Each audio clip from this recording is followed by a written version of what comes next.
CC Sales Pro has a lot to offer you. With our training courses, webinars, hundreds of videos, podcast episodes, and blog articles, we know exactly what you're looking for as a merchant services agent. In order to really understand merchant services, you have to be able to understand the different cost structures that are in the industry. Now, what do I mean by cost structures? What I mean is when we're billing merchants. So again, we talked about this at the beginning, but you have business owners, they want to accept a credit card payment. So they accept a credit card payment of $100.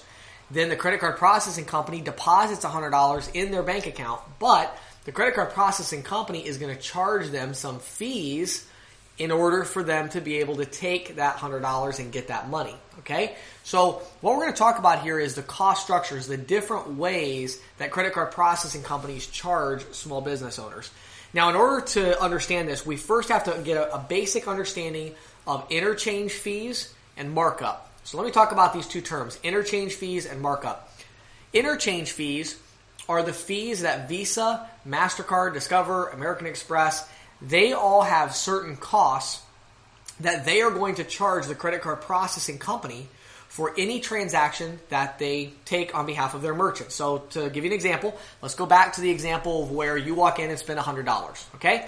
So you spend $100, and what's going to happen is that $100 is going to be put into the bank account by the credit card processing company, but there are certain interchange fees on that transaction, probably between $1 to $3, that the credit card processing company is going to have to pay to Visa or MasterCard or whoever, whatever brand was used on that particular card.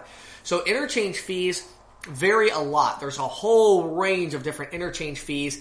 Each card type has its own interchange fee, its own cost that comes from Visa, MasterCard, Discover that goes to the credit card processing company that they have to pay in order to, get the funding for that transaction. So let's give you an example of a couple. Let's say you walked into a business, you swiped your check card from your bank, but you swiped it like it has a Visa logo on it and you swiped it, okay? If you were to do that and you ran a $100 transaction, the interchange fees for that transaction would be 0.05%, so a very, very small percentage, 0.05% plus a 22-cent per item fee.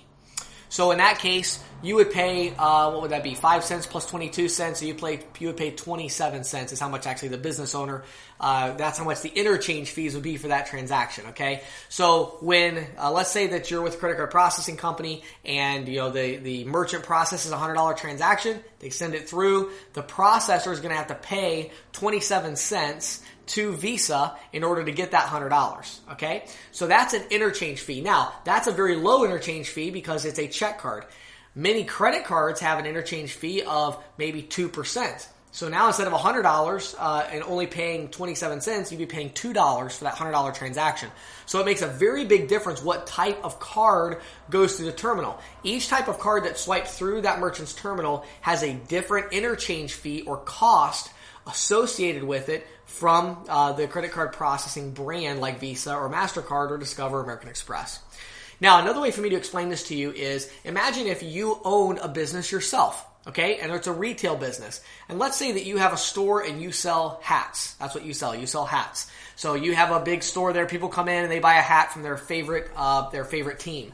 Now, of the hats that you carry, you're going to have certain costs associated with each hat, right? Because you're ordering them from a big distributor. You might order 50 or 100 hats at a time, and different hats are going to have different costs, usually.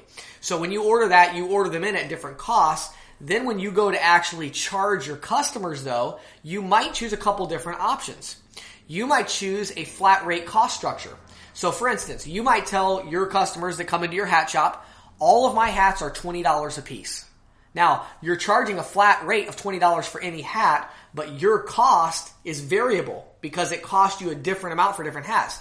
So on some hats you sell, you might make $8 or $9. Other hats you might only make $2 or $3 because there's a variance there of your cost, but you decided to give it to them at a flat rate. The other cost structure you could use as a hat store is you could say, well, I tell you what I'm going to do is each hat I'm going to make a price based on marking it up a certain percentage. So I'm going to take my cost and mark it up 20%. So if I paid $10 for the hat, I'm going to sell it for $12. If I paid $20 for the hat, I'm going to sell it for $24. So that's a different kind of cost structure where you just mark it up a certain percentage and you just mark all of them up a certain percentage. The third way that you could price your hats is you could take all of the hats and you could put them into 3 different categories, a few different categories. And you could say, these are our lower end hats. You can buy them for $10. These are our medium quality hats. You can buy them for $15. And these are our premier hats, and you can buy them for $20. Now, your cost is still going to vary in each of those categories, but you could split them up into categories and say, I'm going to take all the hats that I paid less than $7 for, and I'm going to put all those in the $10 bucket. So people can buy hats for $10 there. All the hats I paid between, $7 and $10 for, I'm going to put those in the $15 price point. All the hats I paid up to $10 to $15, I'm going to put those in the $20 price point. So you can see that as a business owner, there's several different ways, even though your costs are going to vary based on each individual hat, there are several different ways that you could kind of repackage the hat in order to sell it, because you got to add in your markup. Now, the reason I gave you that long example about the hat store is because that's exactly how credit card processing works. And so we're going to go through in the next couple videos, we're going to go through each cost structure, and there's 3 of them, exactly like what I just told you in the hat store, and we're going to talk about each of those in depth, and I'm going to explain to you how they work.